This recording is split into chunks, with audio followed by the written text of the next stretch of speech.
yesterday concerning human rights and global justice. Okay. I understand from your books and also from your last lecture that understanding human rights is related with global justice, and global justice is related to world poverty. My question is about responsibility and human rights. When we understand human rights either in legal or moral level, or both legal and moral level, the second question is how, or do you think that we can understand human rights without an intercultural dialogue? Okay. And you argue that global poverty can be reduced through 3 independent institutional reforms that you call minor 3 PS, which are protectionism and privileges and pharmaceuticals. Okay, do you think that it's easy to do that without an international political will? The question also, what about the role of civil society? And I find in some articles that you say that the citizens of a rich country should respond morally to profound poverty. And the last question is about the moral responsibility and global poverty. Can we say that your moral view is radical or not? Yes, radical. Radical, yes. The last question is about. The last question is: do you think that only by global justice can we make an end to poverty and violence and also terrorism? And thank you so much, Mr. Pogge. بالعربية الزملاء ديالك.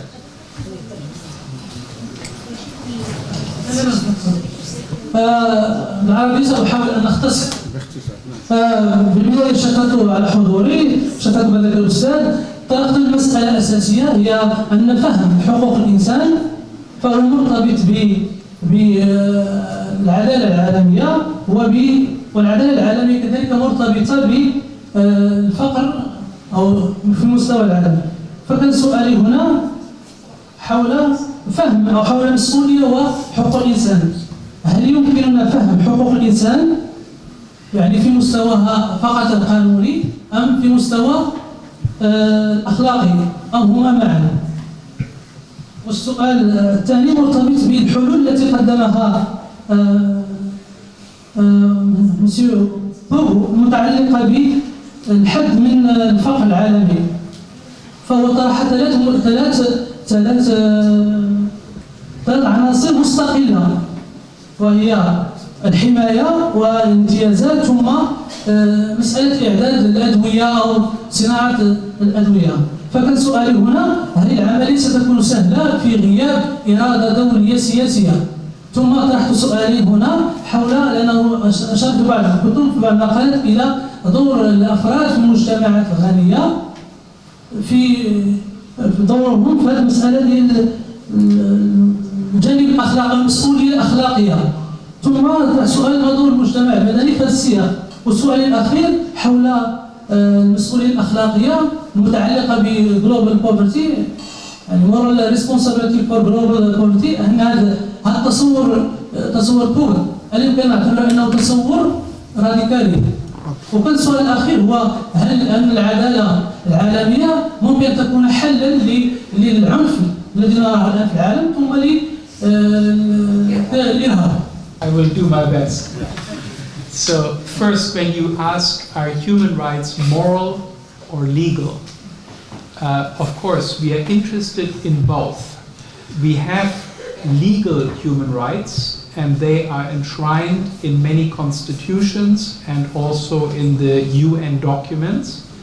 For example, the Universal Declaration of Human Rights, the covenants, on civil and political and social, economic and cultural rights. And we have many human rights documents that were officially adopted by treaty. So for example, the Convention on the Protection of the Right of the Child is one. So we have legal human rights, but legal human rights are always dependent on moral human rights, and moral human rights are more fundamental. So for example, if tomorrow all the governments in the world, they say, oh, we change the treaties, we will abolish all legal human rights, then human rights do not disappear. Legal human rights disappear, but moral human rights are still there. And that was a very important part of what happened after the Second World War.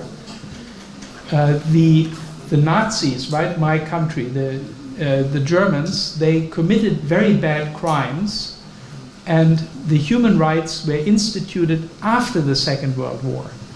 But the governments of the victor countries, they said that these human rights existed even before we instituted them legally.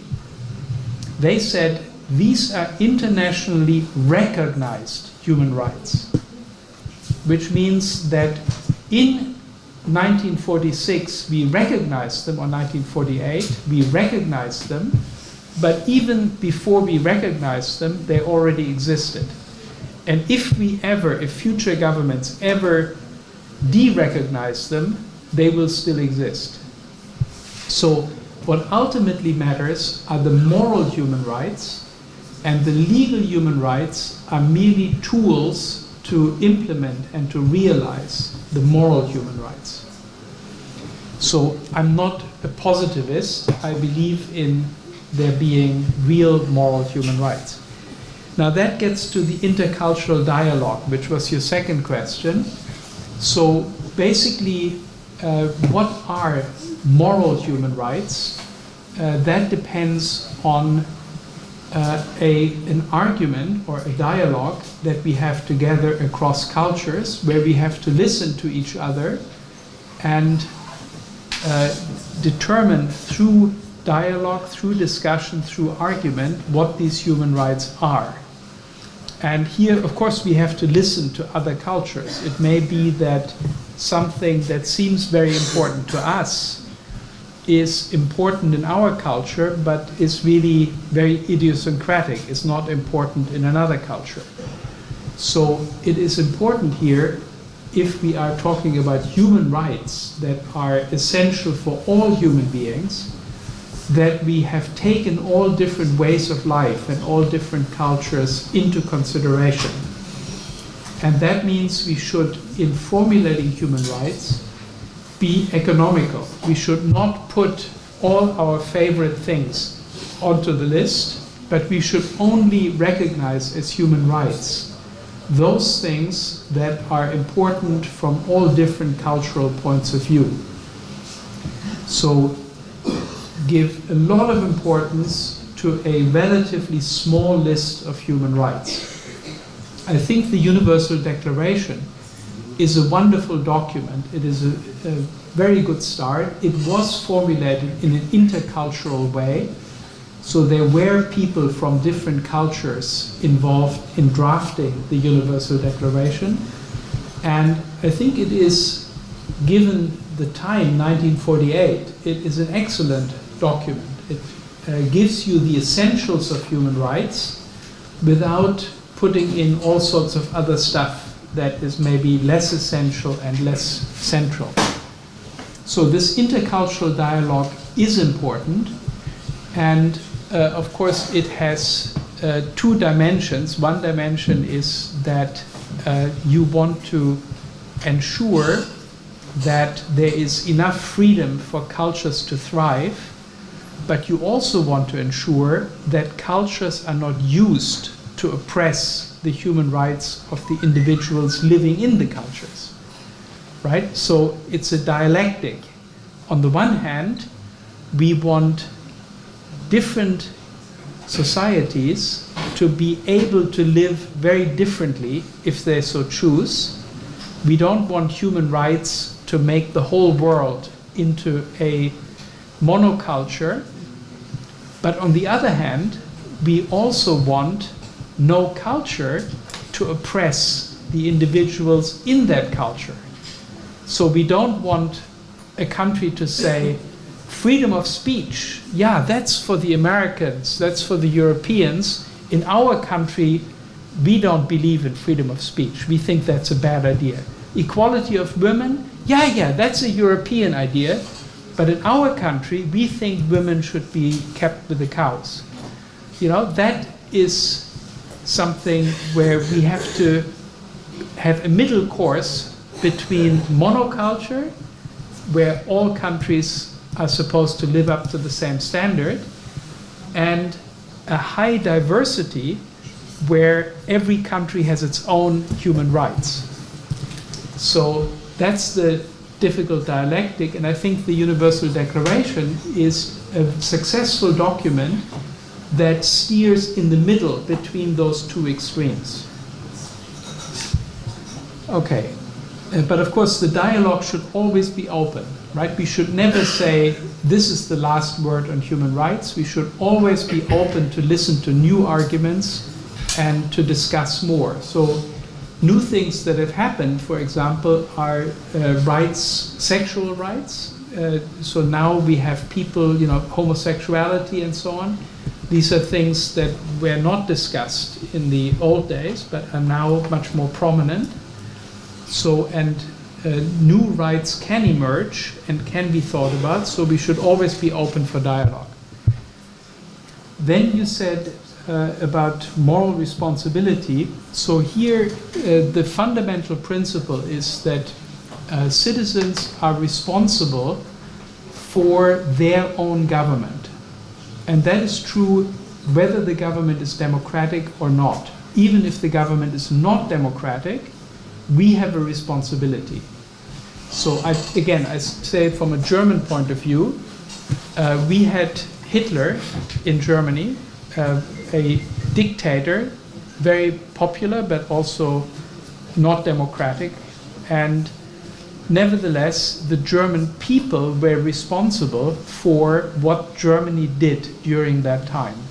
And so we as citizens are responsible for what our government does, even if that government doesn't give us democratic participation. Now, what our government does can be divided into what it does domestically and what it does internationally. So if my government attacks another country, then I and the other citizens of my country are co-responsible for that attack. And if that attack is unjust, then we have to fight it. We have to demonstrate, we have to protest, we have to refuse to collaborate in the attack. And one thing that governments do is they negotiate agreements. For example, the World Trade Organization agreement, treaties, and so on. They make the international rules. And a big source of injustice in today's world is the rules that governments make together.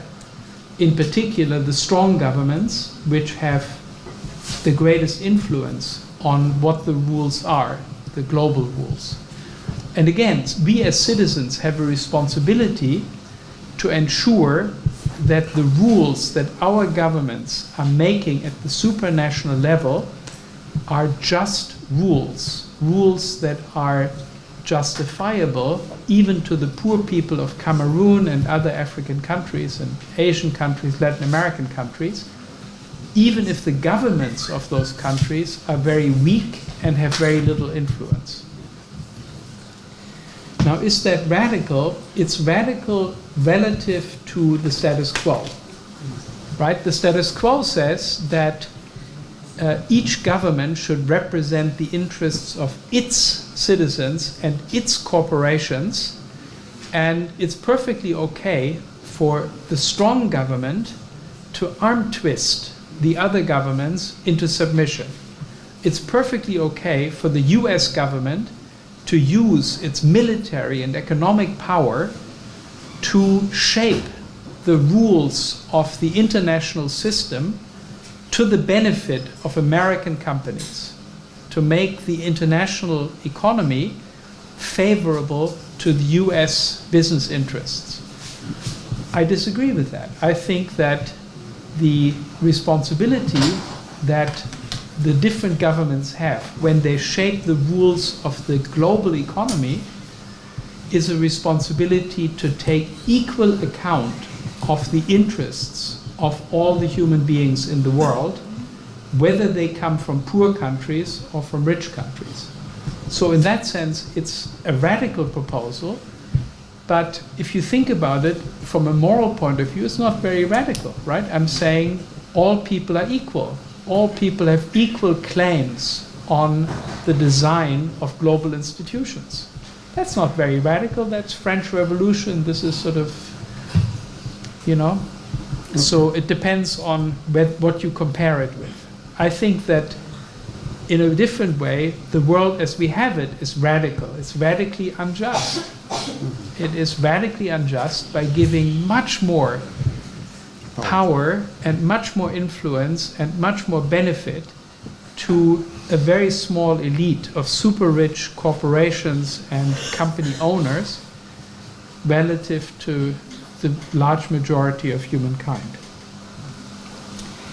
Now, will global justice solve the problems of poverty, violence, and terrorism? I think so, and I think that only if we